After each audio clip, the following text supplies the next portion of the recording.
கர்த்தருடைய பரிசுத்த நாமத்திற்கு ஸ்தோத்திரம். தேவன் பனியைப் போல மலர செய்கிறாய். இல்லையா? 6வது செய்தியை இன்னைக்கு தியானித்திருக்கிறோம். ஜெபத்தோடு இந்த செய்திக்குள்ளே கடந்து செல்வோம். எந்தன் காண்மலையானவரே, என்னை காக்கும் தெய்வம் நீரே. எந்தன் காண்மலையானவரே,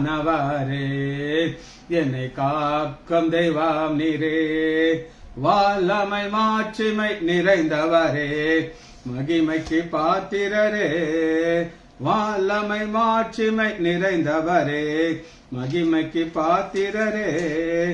ஆராதனை உமக்கே, ஆராதனை உமக்கே, ஆராதனை உமக்கே, ஆராதனை உமக்கே.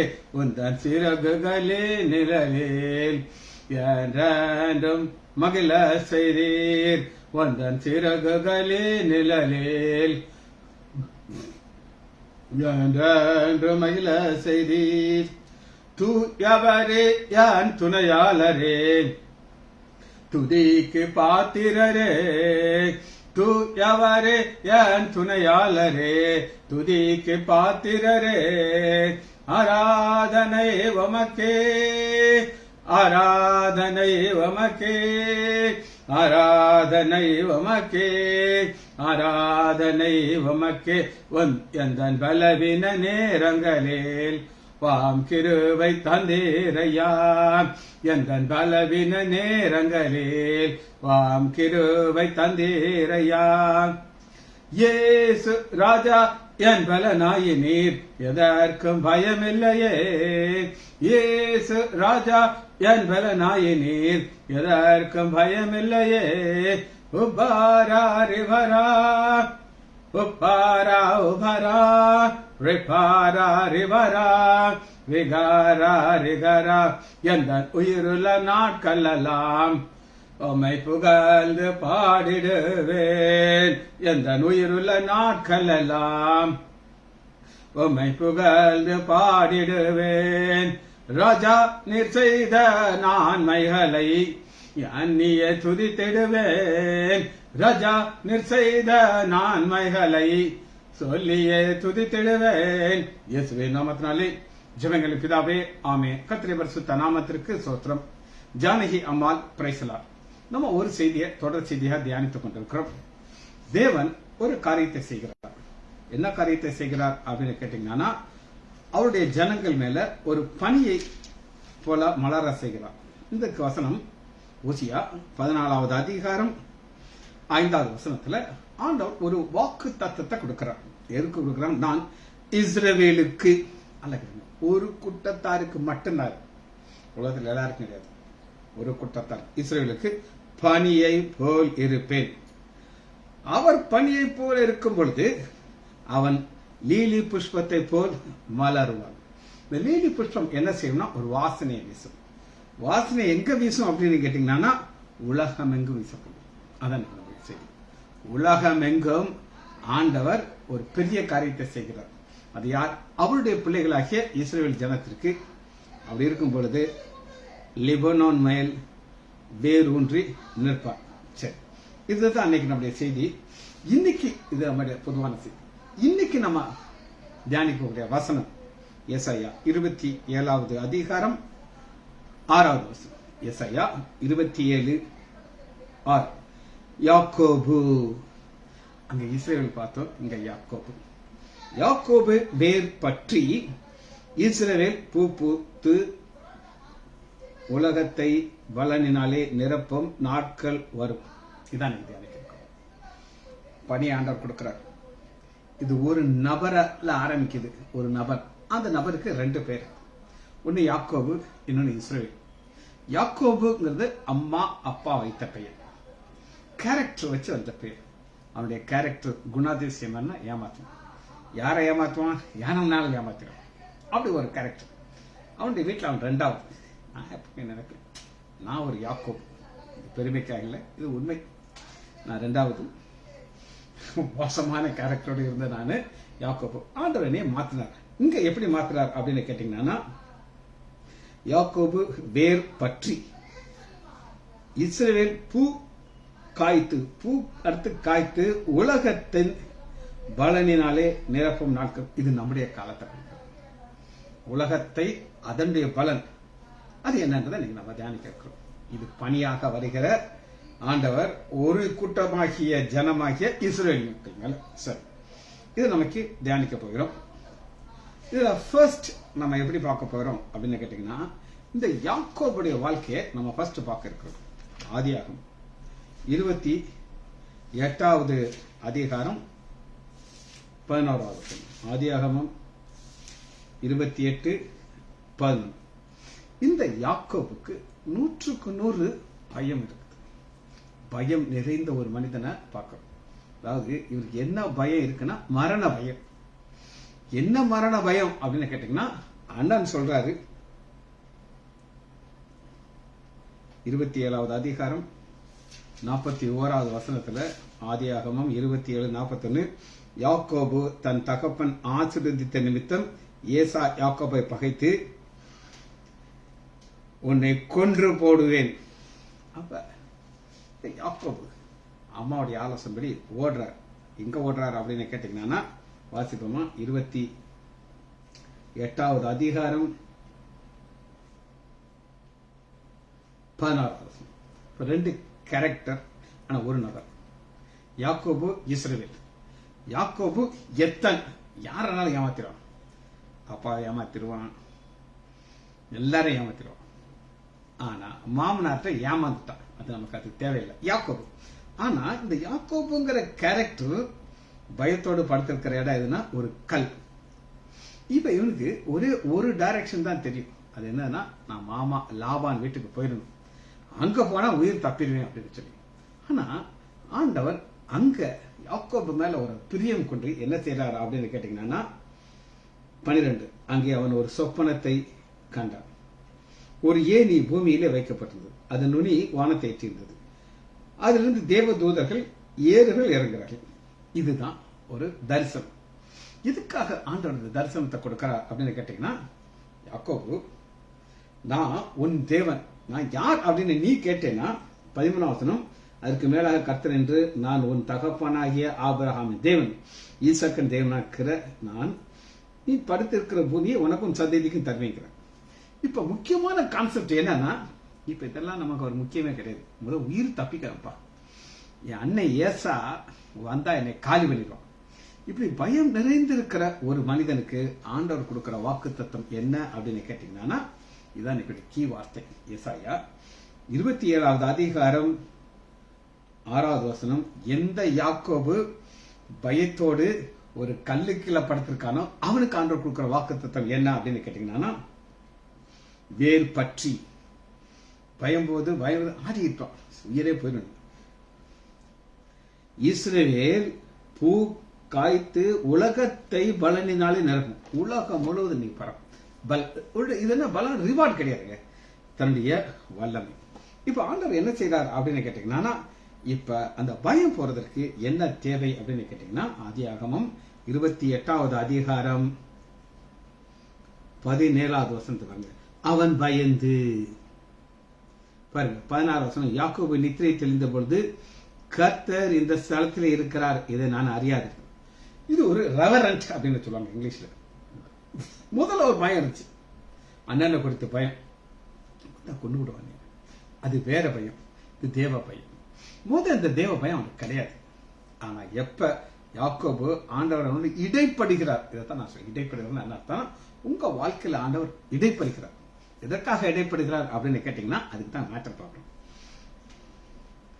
இது தேவனுடைய வீடே அல்லாமல் இது வானத்தின் வாசல், தேவனுடைய வீடு.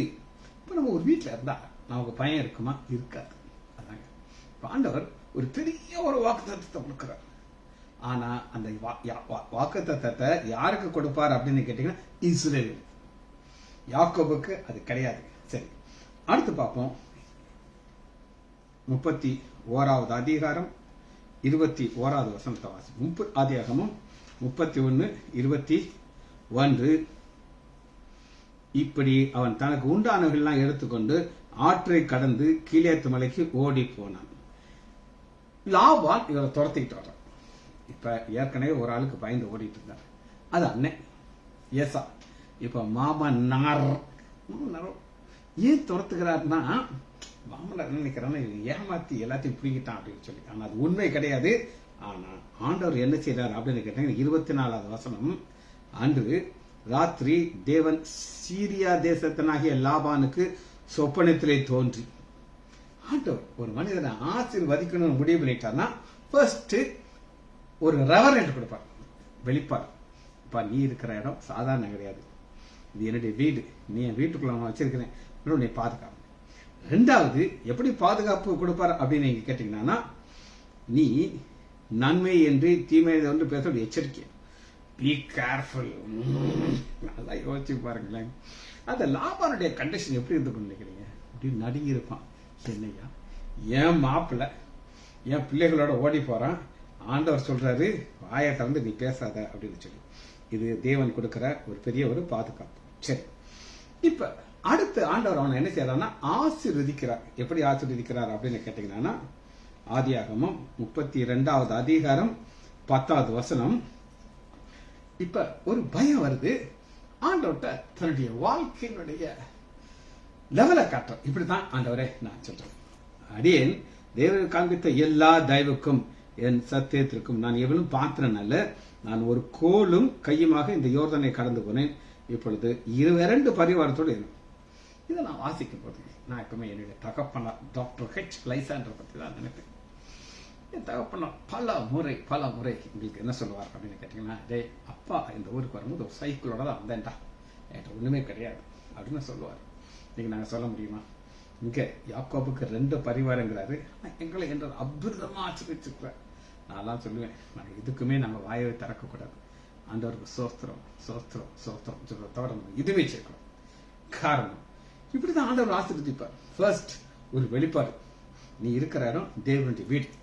2வது எதிரிகள்கிட்ட போய் பேசுறார். 3வது தன்னுடைய நிலைமையை யாக்கோபு விளக்குகிறார். விளக்கி 35வது அதிகாரம் 9வது வசனம் அடுத்த ஸ்டெப் உங்களுக்கு காட்டு. 35:9. யாக்கோபு பதான் ஆராமிலே வந்தபோது தேவன் அவனுக்கு மறுபடியும் தரிசனமாக்கி அவனை ஆசீர்வதித்து. இது அங்க உண்மையான ஆசீர்வாதம். அப்பா ஈசாக்கு அவன் கண்ணு தெரியாத மனுஷன், அம்மாவுடைய ஐடியாவை கேட்டு, அதாவதுங்க எப்பவுமே இந்த பார்ஷியாலிட்டின்னு இருக்கக்கூடாது. ஆனா அந்த பார்ஷியாலிட்டி இல்லாமலே இருக்க முடியாது. அது நான் பார்த்திருக்கேன். அம்மாக்கு 3 பசங்கள் இருந்தாங்கன்னா ஒரு பையனை ரொம்ப பிடிக்கும். எங்க அம்மாவுக்கு நீ ரொம்ப பிடிக்கும். எப்படி அத எனக்கு தெரியும், எங்க அப்பா நான் ரொம்ப பேலியா இருக்கேன். ஆனா எனக்கு தெரியாத சத்தியத்தை என் தம்பி சொல்றாரு. எங்க தம்பி சொல்றாரு, டே அம்மாவுக்கு நீ ரொம்ப பிடிக்கும்டா. எங்க அப்பா ஏதாவது ஒரு சொத்து வாங்குறதுனா எங்க அம்மாட்ட கேட்பாங்க, இது யார் பேர்ல வாங்கணும்? சிஜி பேர்ல வாங்கிருக்கேன், ஆடிட்டு எதை கேட்டாலும் இவன் என் பேரை தவிர வேற யார் பேரையும் சொல்ல மாட்டேங்க. பின்னாடி இருக்கிற இடம், பாண்டியனர்ல இருக்கிற இடம், எதெல்லாம் வாங்குறாரோ எல்லாம் என் பேர்ல. தம்பிக்கு ரொம்ப கோபம் அது மேல. ஆனா ஒன்னும் சொல்ல முடியாது, அம்மா எழுதி கொடுத்தாச்சு. இதுக்காக சொல்றேன் என்னன்னா அந்த பார்ஷியாலிட்டி. இது போல அங்க 2 பிள்ளைங்க, ஏசா யாக்கோபு. யாக்கோபு அம்மாவுடைய பெட். நான் சொன்னேன், நான் யாக்கோபு அம்மாவுடைய பெட், மோசக்கான மனுஷன் நான். ஆனா அப்படிப்பட்ட ஒரு மனுஷனை ஆண்டவர் மாத்துறார். அதை நாம் பார்க்க போறோம். இங்க பாருங்க 10வது வசனம் 35:10. இப்பொழுது உன் பேர் யாக்கோபு, இது உங்க அம்மா அப்பா வைத்த பேர். இனி உன் பெயர் யாக்கோபு எனப்படாமல் இஸ்ரவேல் என்று உனக்கு பேர் வழங்கும் என்று சொல்லி அவனுக்கு இஸ்ரவேல் என்று பெயரிட்டார். ஆண்டவர் பேரை மாத்துக்கிறார். ஏன் பேரை மாத்துக்கிறார் அப்படின்னு கேட்டீங்கன்னா, அப்பதான் அவரால் ஆசீர்வதிக்க முடியும்.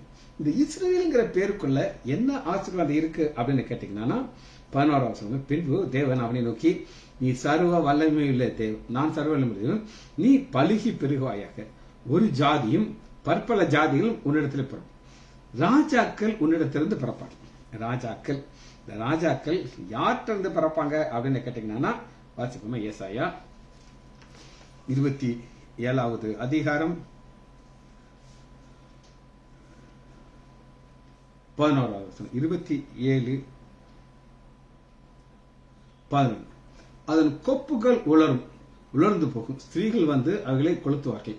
அது உணர்வுள்ள ஜனம் அல்ல, ஆகையால் அதை உண்டாக்கினவர் கிரியேட்டர் அதற்கு இறங்காமலும் உருவாக்கின கிருபை செய்யாமல் இருப்பார். ஆனா இது டெம்பரவரி, அது நடக்கும்.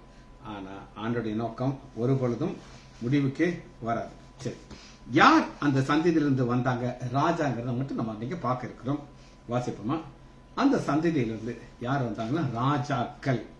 1 சாமுவேல் 16வது அதிகாரம் ராஜாக்கள் சந்ததியிலிருந்து வரணும். 16வது அதிகாரம் 11வது வசனம். இப்ப ஒரு ராஜா, அந்த ராஜா பேர் தாவீது. இந்த தாவீது குவாலிபிகேஷனே கிடையாது. அன்னைமார்கள்லாம் மிலிட்டரியில இருக்காங்க. சாமுவேல் வர்றாரு, கையில கொம்பு தைலம் வச்சிருக்கிறாரு. யார் அபிஷேகம் பண்ணா 1 2 3 4 எல்லாம் no no rejected rejected rejected தள்ளி விட்டுட்டே இருக்காரு. கடைசியில கேட்கிறாரு 16 உன் பிள்ளைகள் எவ்வளவுதானா என்று ஈசாவை கேட்ட பொழுது, அப்ப சொல்றான் கடைசியில் ஒரு பையன் இருக்கான், ஆனா அது good for nothing. Good for நத்திங்னா வேஸ்ட். அதை நான் எங்க அனுப்பியிருக்கேன், ஆளுமைக்கு அனுப்பியிருக்கேன். இந்த சாமுவேலை குறித்து ஆன்மேலும் ரிஜெக்டட்ன்றாரு. அவரை மாற்ற முடியாது, ஆண்டர் சொல்றதான் அதை ஊத்துவார். இப்ப தாவீதை குறித்து நான் ஒரு சின்ன ஒரு கற்பனை, பைபிள் இல்லாதது நான் கற்பனை சொல்றேன் உங்களுக்கு. காலையில சாமுவேல் வராருன்னா நியூஸ் முதல்ல வந்துருச்சு, பந்தி இங்க ரெடி ஆயிட்டு இருக்குது, தடல் புடலா நடந்துட்டு இருக்குது. ஏன்னா பெரிய திருக்கதரிசி அவரு வர்றாரு. இவரு ஈசாட்ட வந்து கேட்கிறாரு, குட்டி பையன், அப்பா அப்பா நீங்க வீட்டுக்கு விருந்து நடக்குது இல்லப்பா? ஆமாடா. இன்னும் அதுக்குள்ள உனக்கு என்ன பிரச்சனை அப்படிங்கிறாரு. இன்னைக்கு ஒரு நாள் நான் ஆடு மேய்க்காம நைஸா இருந்து எனக்கு சாப்பிட ஆசையா இருக்குல்லப்பா, சுட சுட சாப்பாடு. நீங்க வழக்கமா நீங்க ரொட்டியை கையில கட்டி கொடுத்துருவீங்க, அது ஆறி குளிர்ந்து போயிருக்கும், ஆடாவது சாப்பிடுது, நான் கஷ்டப்பட்டு சாப்பிடுறேன். இன்னைக்கு ஒரு நாள் ஓட்டா மரியாதையை ஓடி போயிரு, அடி வாங்குறதுக்கு ஓடி போயிரு. பார்த்துக்கணும், ஒரு சோகமா சுடு சாப்பாடு கிடைக்கும். இன்னைக்கு மட்டன் கிட்டன்லாம் ரெடியா ஆகிட்டே இருக்குது, சாப்பிடலான்னு ஆசையா இருந்தா அப்பா துரத்தி விட்டாருன்ட்டு, அது சரி போவோம் நமக்கு என்ன இவ்வளவுதான் அப்படின்ட்டு ஆடை மேய்ச்சிக்கிட்டு கிட்டார் வாசிக்கிட்டு அங்க உட்கார்ந்துருக்காரு. திடீர்னு ஒரு நியூஸ் வருது, தட்ட தட்ட 4 பேர் ஓடி வராங்க. என்னடா ஓடி வர்றீங்க? அப்பா உன்னை சாப்பிட கூப்பிட்டுறாரு. என்னது போய் சொல்லாதடா போடா, நான் கெஞ்சி கதறி கேட்டேன் இன்னைக்கு காலையில, என்னை துரத்தி விட்டாரு. இப்ப என்ன பிரச்சனை என்னன்னு தெரியுமா? என்னாச்சு? உங்க அண்ணனை வரிசையா நிப்பாட்டினாங்க. சாமி எல்லாரும் ரிஜெக்ட் பண்ணிட்டு உங்க அப்பாட்ட கேட்கிறாரு, வேற உனக்கு பிள்ளை இருக்கானே உன்னை சொன்னாரு, வந்தா தான் நான் சாப்பிடல, கை நினைக்க மாட்டேன். இந்த கை நினைக்கிறது என்னன்னு உங்களுக்கு தெரியுமா? எங்க வீட்டுல ஒரு பொண்ணு இருக்கா, என் மகன். அப்ப தூத்துக்குடில இருந்து வரும்போது சொல்லிட்டாங்க, நாங்க கை நினைக்க மாட்டோம் பாத்துக்கோங்க, அதாவது எங்களுக்கு பொண்ணு பிடிக்கலன்னா கை நினைக்காம நாங்க போயிடுவோம் அப்படின்னு சொல்லி. பொண்ணை பார்த்தாங்க, பிடிச்சிருந்துச்சு, உடனே சாப்பாடு ஆர்டர் பண்ணுங்க, நாங்க சாப்பிடணும். அவங்க அப்படியே தடபடால மேரேஜ் பிடிச்சி வருஷக்கணக்கு ஓடி போச்சு. கை நினைக்கிறது. இப்ப இவரு கை நினைக்காம உட்கார்ந்துட்டு இருக்காரு. யாரு? சாமுவேல். அப்ப ஆள் அனுப்பி அவனை நல்ல சிவந்த மேனியும் அழகிய இவன் தான் கர்த்தர் சொல்வார், எழுந்தவனே அபிஷேகம் பண்ணிட்டு அடுத்து என்ன நடந்துச்சு என்ன கேட்டீங்கன்னா, சங்கீதம் 78வது அதிகாரத்துல அவன் எங்க இருந்தான் அப்படின்னு கேட்டீங்கன்னா, 78வது அதிகாரம் 71வது வசனம். கரவல் ஆடுகள் பின்னாக திரிந்துதான் போயிட்டே திரிந்த அவனை தம்முடைய ஜனமாகிய யாக்கோபையும் தமது சுதந்திரமாகிய இஸ்ரவேலை மேய்ப்பதற்கு அழைத்து வந்தார். அழைத்து வந்து என்ன செய்தார்னா ராஜாவாக மாற்றிட்டார். 2 சாமுவேல் 5வது அதிகாரம் 3வது வசனம். 2 சாமுவேல் 5:3. இஸ்ரவேல் மூப்பர் எல்லாரும் எப்ரோனிலே ராஜா எடுத்து வந்தார்கள். தாவீது ராஜா எப்ரோனிலே கர்த்தருக்கு முன்பாக உடன்படிக்கை பண்ணி இஸ்ரவேல் மேல் ராஜாவாக அபிஷேகம் பண்ணினார்கள். 30 வயதானார், 43 வருஷம் இப்ப ராஜாவாக்கிட்டார். இது ஒரு போர்ஷன் நான் உங்களுக்கு எக்ஸ்பிளைன். இனி நம்ம அடுத்த முக்கியமான ஒரு காரியத்தை நம்ம பார்க்க போறோம். அது என்ன அப்படின்னு நீங்க கேட்டீங்கன்னா, வாசிப்போமா? ஏசாயா 27வது அதிகாரம் 6வது. யாக்கோபு வேர் பற்றிடுச்சு, அப்படிதானே? பற்றிடுச்சா? ராஜாக்கள் வர ஆரம்பிச்சாச்சு. இஸ்ரவேல் பூ காய்த்து அப்படின்னா இஸ்ரேல் தேசம் திரும்ப வந்துருச்சு. வந்து அவங்க தங்களுடைய வாழ்க்கையில செழிப்புக்குள்ள வர ஆரம்பிச்சிட்டாங்க. இப்ப என்ன நடக்குது அப்படின்னா, பனிங்கிற ஒரு அறிவை ஆண்டவர் யாருக்கு கொடுக்கிறார் அப்படின்னு கேட்டீங்கன்னா, ஸ்பெசிபிக்கா இஸ்ரேல் மக்களுக்கு கொடுக்கிறார். ஞானிகள், அவங்க எல்லாம் பிரில்லியன்ட் பீப்புள். இப்ப இந்த உலகம் முழுவதும் நீங்க பார்த்து இந்த இஸ்ரேல் மக்கள் எவ்வளவு பெர்சன்டேஜ் அப்படின்னு கேட்டீங்கன்னா 0.2%. கேட்டுக்கோங்க. வேர்ல்டு பாப்புலேஷன் எவ்வளவு நீங்க பார்த்துக்கோங்க. இஸ்ரேல் குட்டி தேசம். அவங்க எவ்வளவு பேர் அப்படின்னு கேட்டா 0.2%. ஆனா அவங்களுக்கு தான் மேக்சிமம் நோபல் பிரைஸ் அவங்களுக்கு கிடைச்சிருக்கு. நோபல் பிரைஸ் உங்களுக்கு தான் கிடைச்சிருக்கு. Albert Einstein, Sigmund Freud. Albert Einstein ஒரு பெரிய ஒரு ஞானி. அவர் ஒரு யூதன். அவர் ஆண்டவராகி இயேசு கிறிஸ்து மேல பயங்கரமான ஒரு பக்தி உள்ளவர். சரி, சிக்மண்ட் ஃப்ராய்ட் அடுத்த ஒரு நபர். இந்த சிக்மண்ட் ஃப்ராய்ட் யார் அப்படின்னு கேட்டீங்கன்னா மனோ தத்துவத்துல இவர் தான் pioneer. Mind psychology, psychiatric patient. ஒருத்தர் ஒரு சைக்காட்ரிக் பேஷண்ட் ஒரு தப்பா பிஹேவ் பண்றான்னா அதுக்கு அடிப்படை காரணம் என்ன? Sigmund Freud. இவர் ஒரு யூதன். சரி, இப்போ ஒரு 10 குறிப்புகள் நான் எழுதி வச்சிருக்கேன். வேர் ஊன்றி உலகத்தை பலனாலே நிரப்பணும். உலகத்தை நீங்க விருதுநகர்ல பர்மா கடை வச்சுக்கோங்க. பர்மா கடை விருதுநகர்ல இருக்கு. பல ஊர்ல மக்கள் வருவாங்க, விருதுநகர் வந்து சாப்பிட்டுட்டு போயிடுவாங்க. ஆனா விருதுநகர்ல இருந்து பர்மா கடை வந்து வெளியூருக்கு போகாது, கெட்டு போயிடும். உங்களுக்கு அப்ப இந்த பர்மா கடைங்கிற ஒரு கடை ஃபேமஸான கடை, கூட்டம் பயங்கரமா வரும், மக்கள் வந்து சாப்பிட்டு அப்படியே போயிடுவாங்க. ஆனா இப்ப நம்ம பார்க்கிற 10 குறிப்பும் யூதர்கள் மூலமாக உலகம் எங்கு. உலகம் நம்பர் 1, ரஃப் பேர், RALPH, பேர், BEAR, கரடி. இவர் ஒரு யூதர். ஆனா இவங்க யூஎஸ்ஏல போய் செட்டில் ஆயிட்டாங்க, அமெரிக்காவில். இவர் ஃபர்ஸ்ட் ஒரு பிரவுன் பாக்ஸ் அப்படின்னு ஒன்று கண்டுபிடிச்சார். இந்த பிரவுன் பாக்ஸ்ல இருந்து என்ன நடக்குது அப்படின்னு கேட்டீங்கன்னா அதை ஒரு கம்ப்யூட்டர்ல கனெக்ட் பண்றாரு.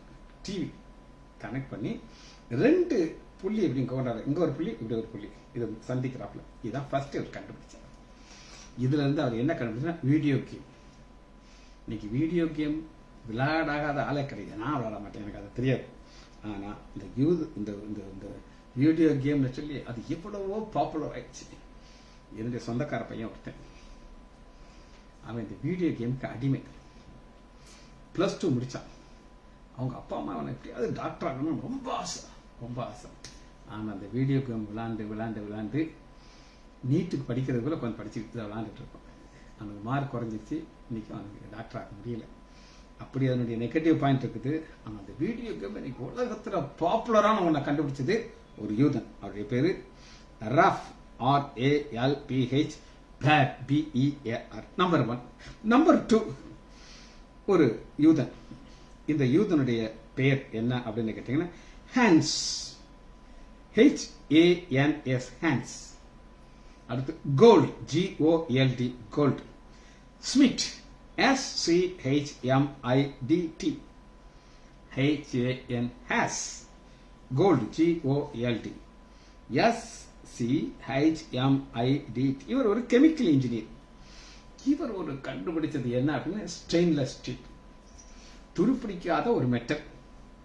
இன்னைக்கு உலகம் முழுவதும் இந்த துருப்பிடிக்காத மெட்டலை வச்சுதான் வாழ்றாங்க. இன்னைக்கு ஸ்டெயின்லெஸ் ஸ்டீல மாதிரி உலகத்துல யூஸ் ஆகிறது எங்கேயுமே பார்க்க முடியாது. எந்த மெட்டல் எடுத்துக்கோங்க, இரும்பு துருப்பிடிச்சிடும். ஆனா இன்னைக்கு எத்தனை பாத்திரம் இருந்தாலும் அதான் இது உலகம் எங்கும் புரியுதா உங்களுக்கு? வசந்த வாசிக்கிறேன். ஏசாயா 27வது அதிகாரம் 6வது வசனம். யாக்கோபு வேர் பற்றி இஸ்ரேல் பூ காய்த்து உலகத்தை பலனாலே.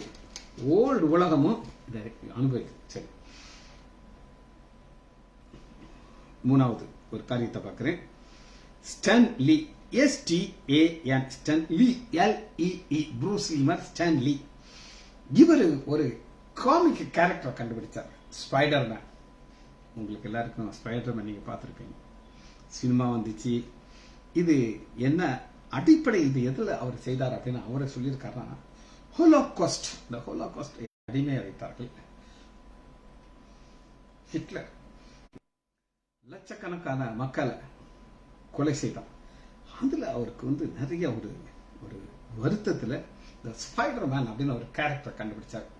அவருடைய திங்கிங் என்னன்னா, இந்த ஸ்பைடர்மேன் மாதிரி ஒருத்தன் இருந்தான்னா எங்க மூதாதையெல்லாம் அழிஞ்சிருக்க மாட்டாங்க. அப்படி அவர் கேரக்டர் கொண்டு வந்தாரு. உலகம் முழுவதும் பயங்கர பாப்புலரா மாறிடுச்சு.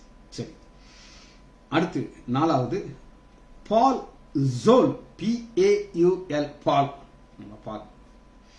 ZOLL. இந்த பால் ஜோல் யார் அப்படின்னா இவர் ஒரு சர்ஜன். இந்த சர்ஜன் இவருக்கு ஈடுபாடு எது மேல வந்துச்சுன்னா ஹார்ட் மேல வந்துருச்சு. ஹார்ட் இவருக்கு ஒரு பயங்கர அட்ராக்ஷன். ஆண்டர் இவருடைய பிரெயினுக்குள்ள ஒரு பணியை போடுகிறார். அது என்ன பணி அப்படின்னா இருதயத்தை குறித்து டீட்டெயிலா ஸ்டடி பண்ணி இவர் என்னெல்லாம் கண்டுபிடிச்சார் அப்படின்னு கேட்டீங்கன்னா, ஒரு மனிதன் இருக்கான், திடீர்னு இறந்து போயிடறான். அப்ப அவருக்கு என்ன செய்வாங்கன்னா ஒரு ஷாக் ஒன்று வைப்பாங்க. அது ஷாக் பேர் டீஃபிப்ரிலேட்டர். அந்த ஷாக் வச்சோன்னா அந்த ஹார்ட் மறுபடியும் பம்ப் பண்ண ஆரம்பிச்சு. லட்சக்கணக்கான மக்கள் இப்படி படைச்சிருக்காங்க. நம்ம ஊர்ல ஒரு டாக்டர், பேர் சொல்ல மாட்டேன், எங்க வீட்டு பக்கத்தில் இருக்காரு. அவரை ஹார்ட் அட்டாக் வந்துச்சு, ஹார்ட் நின்றுச்சு. அவருக்கு அந்த டீஃபிப்ரிலேட்டர் வச்சாங்க. இன்னைக்கு உயிரோட இருக்கார். அதை கண்டுபிடிச்சது பால் ஜோல், ZOLL. இதுக்கு பேர் என்னன்னா ரெட் பாக்ஸ் அப்படின்னு இருக்கும். இந்த ரெட் பாக்ஸ் எங்க இருக்கும் அப்படின்னு கேட்டீங்கன்னா ரயில்வே ஸ்டேஷன். இங்க நம்ம ஊர்ல கிடையாது, ஃபாரின்ல ஏர்போர்ட்ல எல்லா இடத்துலையும் வச்சிருப்பாங்க. திடீர்னு யாருக்காவது எடுத்து டக்குன்னு வைக்கிறதுக்கு வச்சிருப்பாங்க. இது 4வது பால் ஜோல். 5வதாக நம்ம ஒருத்தரை பார்க்கிறோம். இது 2 பேர் செய்திருச்சாங்க. 5வது இன்டர்நெட், கூகுள், GOOGLE. கூகுள் தெரியாதவங்க யாருமே இருக்க மாட்டாங்க. உலகத்தில் இருக்கிற என்னென்னலாம் கண்டுபிடிப்போ அந்த ஜோன் வச்சிருக்காங்க. 2 யூசர் வாலிபர்கள் கண்டுபிடிச்சாங்க. ஒருத்தர் பேரு lorry page, LARRY, lorry page, PAGE. இது ஒருத்தர். இன்னொரு ஆளு சாகரி பிரைன், SERGEY, சாகி பிரைன், BRIN. இந்த 2 பேர் இணைஞ்சி கண்டுபிடிச்சுதான் கூகுள். இன்னைக்கு கூகுள் பேமெண்ட் என்னென்னமோ இருக்குது. கூகுள்ல வாய்ஸ்ல நீங்க பேசுனீங்கன்னா கண்டுபிடிச்சு கொடுத்துரும். உங்களுக்கு என்ன வேணுமோ அதை கண்டுபிடிச்சு. அதுக்கு பேரு சர்ச் இன்ஜினியர்.